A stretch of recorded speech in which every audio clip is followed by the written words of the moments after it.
Hello and welcome to this special show on Rajya Sabha Television. I am Vishal Dahiya and here we bring you all the details of India's fight against COVID-19. All aspects, be it the developments on the drugs front, vaccines, or the technological interventions in the work done by our COVID warriors on the ground. So today's episode will focus on drugs.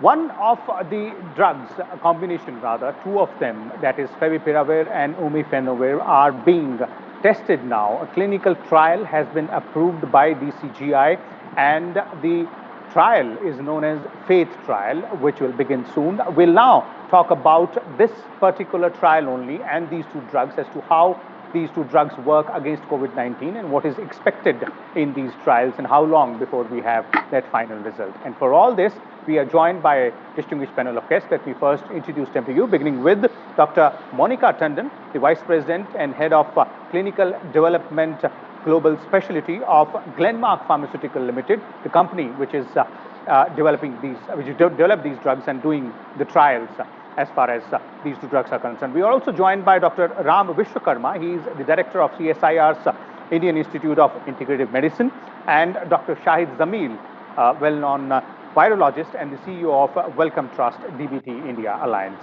Welcome, both of you, gentlemen, and Dr. Tandon as well. Let me begin the show with you, Dr. Tandon, and let's begin by giving a lowdown to our viewers on what exactly are FAITH trials and a bit of information on these two drugs as well. Right. So thank you very much. So the FAITH trials, this is actually a combination trial. As you are aware, we're doing a mono trial on favipiravir. This is the next set of trials that we intend to do on a combination of two antiviral drugs. It's called FAITH because it's favipiravir and umifelovir trial in hospitalized patients. So it's an acronym basically for reference. And so these two drugs, there is a rationale for the study design. The monocomponent favipiravir is an antiviral drug that acts on the replication phase of the cycle. So if we have two drugs acting on complementary pathways, it is synergistic. And umifelovir is a drug that's approved for influenza in Russia and China. It's already been there for decades. It's a very safe drug. So combination of these two drugs, one that prevents the entry of virus into a host cell and one that prevents the replication of the virus. So both of these, they combine together to have an additive effect on the COVID cycle, and therefore we anticipate, we believe that two drugs, when they administer early in the disease, so this timing is very, very important. Antiviral drugs work best when they administered early, when the viral load is high. So in COVID-19, the viral load is very high at the time of onset of symptoms or maybe even before onset of symptoms. So we have a very small window of opportunity. During that window of opportunity, if we administer two drugs, it will reduce the viral load, it will prevent patients from progressing into severe disease, and therefore it will reduce not only the hospital stay, the communicability of the disease, and therefore it's believed to be highly beneficial to administer these two drugs. So taking our research forward from the monotherapy to the combination therapy, it's a step forward in order, as a responsible organization, it's highly important that we find very, very effective solutions within the time frame of the epidemic. And therefore, we've embarked on these two trials to understand the best possible treatment approach to tackle this crisis and get back to our normal lives. Okay, what's the mechanism for this trial? And we heard that it's going to be conducted in quite a large number of hospitals out there. DCGI has given you approval, so guidelines and the mechanism and how long it might take. Right. So this is a trial where the combination will be tested against the mono arm. It will have to show superiority over the mono arm. It's likely to take about 3 months. The time frame, the duration of the treatment is going to be 14 days. The time frame of evaluation will be about 28 days, but we've seen patients generally, they get treated earlier than 14 days. They don't need the entire course. So likely by 3 to 4 months, we should have the entire data set of the trial. Okay, so 3 months is the period out there. And we bring in Dr. Vishwakarma here. Dr. Vishwakarma, your views on this combination therapy and these two drugs which Glenmark Pharmaceuticals is conducting the trial on? Yeah, it's a very interesting combination, and like Adam said, that about the combining a viral replication inhibitor and a viral entry inhibitor is a good idea, and there is some evidence from ongoing clinical trials in China and Japan. Of course, they have not been published and they have not been presented to regulators. But in emergency cases, in fact, favipiravir is actually given to patients in China and Japan on compassionate emergency use. So there is some evidence, not peer-reviewed, published, about the efficacy of both these drugs. And the favipiravir is basically the drug which will compete with remdesivir. And if I hope if it shows improvement on remdesivir, because window therapeutic index of remdesivir is, as you know, we discuss other day, is very, very narrow, and it can be used in a very narrow clinical situation. So I think everybody is looking for at least another alternative to remdesivir. Cost is a major factor here, because this is going to be a very cheap drug compared to remdesivir, which is turning out to be $4,500 per cycle of 9 or 10 days treatment in US, and we don't know what's going to happen in India. And only country which has launched remdesivir is Bangladesh. Last week you must have heard the news. So I think this is a very good initiative by the pharmaceutical company. And another advantage with the second combination drug is that, other than that being an entry inhibitor, there is a literature which shows that it actually stimulates immune system as well. So that's the additional part, which is basically pro-inflammatory responses which are causing most of the pathology and taking to the next stage. So I think it's a very interesting combination, and I hope this trial results come early. Okay. These are all. Okay, so cost factor is something which we'll bring in a bit later, and then we'll bring in the Glenmark Pharmaceutical Limited representative as well. But let's first hear from Dr. Zamil. Your views on the FAITH trials, Dr. Zamil. Very interesting development, very welcome development, especially the way this is going to be tested. So, as Dr. Tandon mentioned, this is going to be combination versus mono. So we have to understand that there is not going to be a control group here. There would be nobody who will not get any drug. And the idea is to see whether the combination drug works better than either of the drugs alone. So in this trial, everyone is getting something. So that's the first thing to understand. Second is the combination is useful because it targets different aspects of the viral life cycle.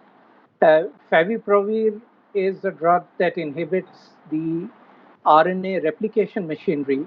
It's actually a prodrug that gets metabolized, and the metabolite is an inhibitor of the viral replicase. And it's important because the viral replicase is a very unique replicase which is not found in humans. So that way it's a safe drug. The other drug, umifenovir, is an inhibitor of viral entry. It's not clear exactly how it works, but I think it prevents the fusion of the viral envelope to the cell membrane, to the target membrane. And when that process is inhibited, the virus is unable to enter, or rather the viral nucleic acid is able to enter cells and therefore lead to replication of the viral genome.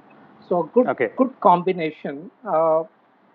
I hope that both of these drugs are oral because that would be a challenge.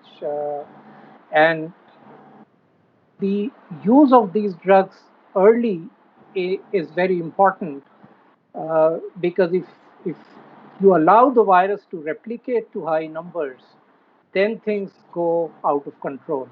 Umifenovir is sort of similar in action to Tamiflu, which is a flu drug, and Tamiflu also works well only if it is given within 48 hours of symptoms. After that, it becomes useless. So, Okay. in brief, very good development, and we look forward to the results. Okay. As Dr. Tandon also pointed out earlier, that when the viral load is high, then these medicines will work effectively. Dr. Tandon, I'll come back to you again on this aspect specifically as to how and why your team focused on these two drugs. Right, right. That's a very, very good question. Favipiravir, there is a lot of clinical evidence, that's available in public domain that shows that it was tried, and there are two published trials as well that show how effective it is in reducing the time to viral resolution, the time to clinical resolution. And I think it's very important because researchers publish the details pretty early for the medical fraternity to understand the efficacy. This sparked global interest in the compound. There are about 16 trials that are ongoing. I think there are 2 or 3 trials in US. There are some trials in Europe, Italy. There are trials in Japan, China, Asian countries. It's all over the place. There's one trial even in Canada which just recently created. So this evidence of efficacy, the fact that it worked in some of the trials, some of the patients in China, as Dr. mentioned, that it was available for compassionate use and patients did get to use it. So this evidence generated interest. So that was the reason for selecting favipiravir. Second is unipiravir. We wanted to understand the second drug has to be complementary. It has to be it was very essential that the second drug had to be safe. When we administer 2 antiviral drugs, it's highly important that the safety profile is good. And unipiravir and favipiravir both have a very good, large safety profile, a large therapeutic index. So that is one of the reasons. Both are oral drugs. We are administering them twice daily. So all in all, and specifically the mechanism, it's a stepwise approach. Both the 2 steps, they combine across the life cycle. So it's very important for us to complement these synergistic effects and get a very highly efficacious combination. So going by all these aspects, these 2 drugs were decided with they underwent a lot of scientific scrutiny, and they cleared the selection process. And therefore, we selected the drugs. We embarked upon this trial. We spoke to a lot of experts and understood that this was the next step forward in our endeavor to find a viable medical solution. Okay. And is this administered orally, as Dr. Zamil was wondering? Yes. It's administered. Both are oral drugs. Okay. And I think that's very, very important, specifically because this is for mild to moderate patients. So patients, even before they come to the hospital, or they don't need to be hospitalized in order to take this medication. Both are oral. Okay. Okay, Dr. Vishwakarma, on the selection criteria, as Dr. Tandon was pointing out, there is enough scientific evidence for these 2 specific drugs, and the combination therapy is the one which the Glenmark team seemingly is focusing on. So, in your understanding, is this the right path to go ahead and find answer to the COVID crisis? Yeah, I think in last 2 or 3 months, what we have learned about this virus is that only path forward to deal with this virus from therapeutic point of view is combinations. And the best proof came last week when a trial was published from Hong Kong, where in fact 4 drugs were combined together, and they showed efficacy, which was published in a very prestigious medical journal, New England Journal of Medicine, where they shown very good efficacy with 4 drugs. And interestingly, 2 of those drugs alone, they have failed earlier. They showed promise initially, but they failed, and then they were given up almost. And this further combination with 2 more drugs, ribavirin and interferon, I think. So I think what is happening here is that we have to look for combination. This is first step forward, but the next step forward is, if other people are looking at it, combining adult-directed molecule and host-directed molecule. So there is an initial phase, like Shahid Zabir said, that you give early, then you deal with virus. But if you delay, then virus, the damage that has been done to the body and evoke the immune system so aggressively, then these are not going to help you. Then you need to deal with the viral body responses to deal with virus. So I think this is the logical step. There are some issues about this which are in the literature about both these drugs, because both these drugs have been Japan, China, Russia, and these drugs have gone under trial for influenza virus in US, UK, and Europe, and they these drugs have, either of these two, they have not been approved so far, because these are around for 40-50 years. These are generic old drugs. So there are some issues of teratogenicity reported. There are other issues related to safety issues, but I think the kind of cases that we are dealing with, very short treatment, I think these concerns are not so important at this point of time. So I think this is a very significant step forward in terms of looking at rationally combining drugs and getting output which is more than individual compounds. Okay, okay. Dr. Jamil, your views on the approach which is being adopted here? No, as I said earlier, I think the approach is very good. I've been following Favipiravir since the COVID situation began, and at that time it was only approved in Japan as an anti-flu drug, and that too, the indication was that it should be used in severe flu and not in seasonal flu. Subsequently, in China, they used this drug, and in March 2020, Chinese regulators approved this drug to be used in China. Italy used this drug, and in March 2020, Italians have approved this drug. And there are now trials going on, at least 3 trials in US. Mass General in Boston is coordinating some trials, and trials going on in UK. This drug has also been used for Ebola patients, and it's been shown to work on Ebola patients only when the viral counts are low. When the viral counts become high, then it doesn't show much efficacy, and has also been tested on many other RNA viruses in animal models and has shown efficacy. So all in all, I think Favipiravir is a good drug to try here.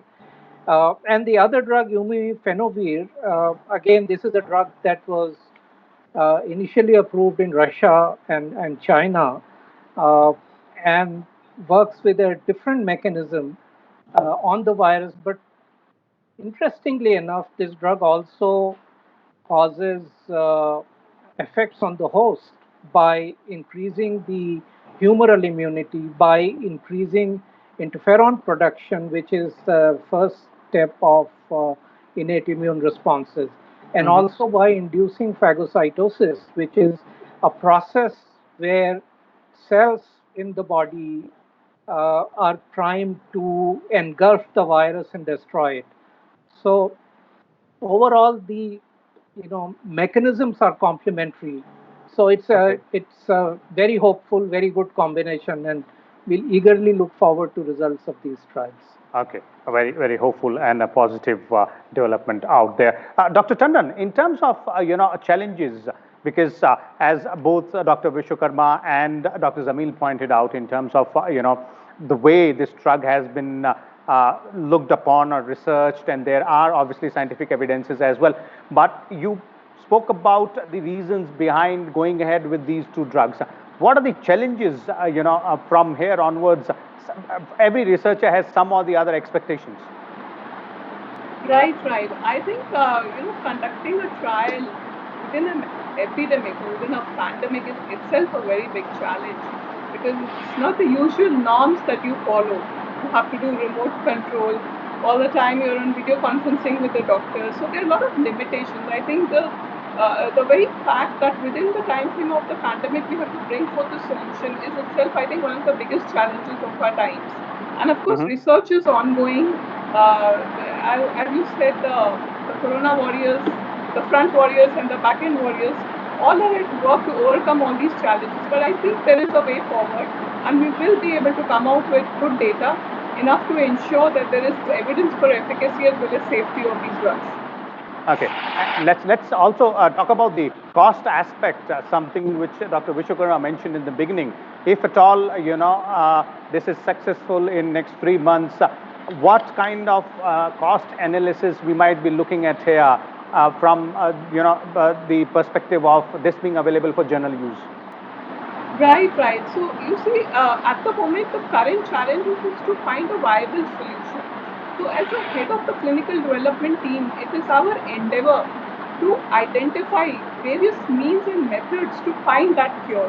So, we are concentrating on finding the cure, and once there is a cure, let the results come out, and these processes will follow. Okay, so no commitments or words as far as the cost aspect is concerned there. But Dr. Vishwakarma and Dr. Zamil, I'd like to have your views on the cost aspect here in terms of what is available as of now and what might be available in the days to come, and specifically this combination therapy as well. Ram, go ahead.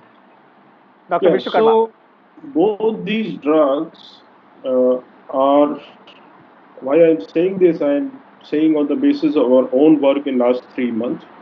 Three CSIR labs have developed process of synthesis of both these drugs. That's because we were also preparing from public system side for these two drugs. This was second and third priority for us after remdesivir. So in fact, we have developed process for 21 drugs like this, which are at different stages of clinical development. And also, we are working with industry partners in case these have to be scaled up. So I would say these are more than affordable. Both of are more than affordable drugs.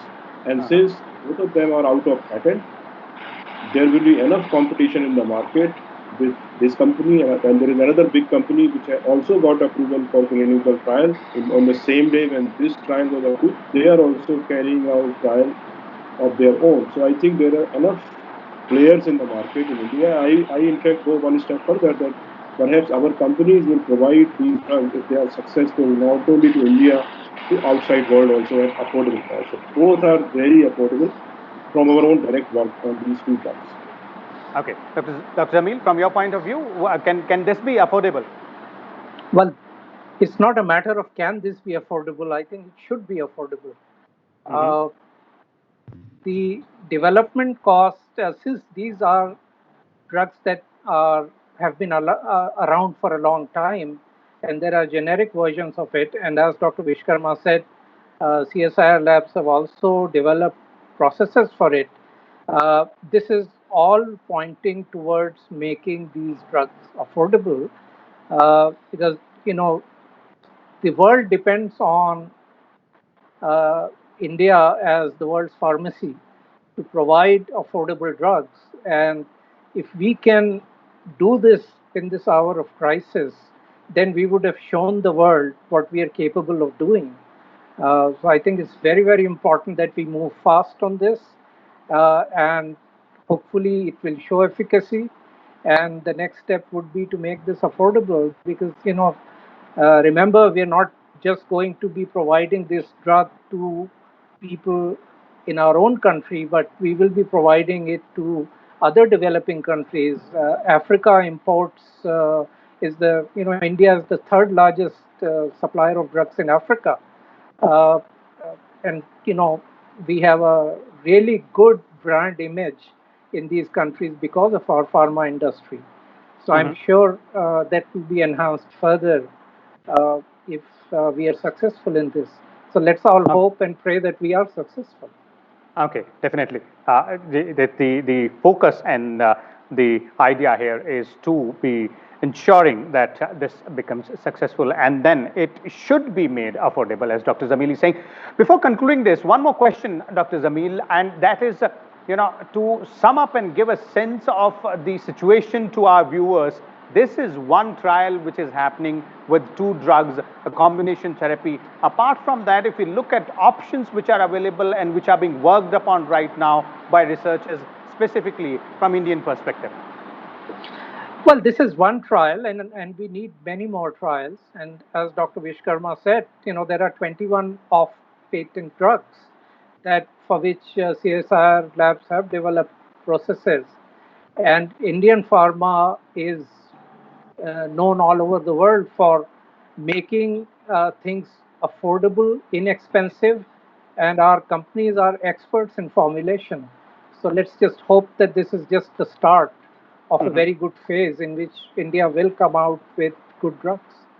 Okay, well, thank you so much, Dr. Zamil, Dr. Vishwakarma, and Dr. Monica Tandon there as well. And best of luck to your team as well, Dr. Monica Tandon, because all hopes are pinned on trials like these, specifically the FAITH trial, which involves two drugs, that is favipiravir and umifenovir, the combination therapy, to try and find an answer to the COVID-19 crisis. We'll keep tab on all these developments and we'll bring you one more different topic tomorrow in our show. Till then, keep watching Rajya Sabha television and don't forget to follow all the guidelines specifically with respect to social distancing.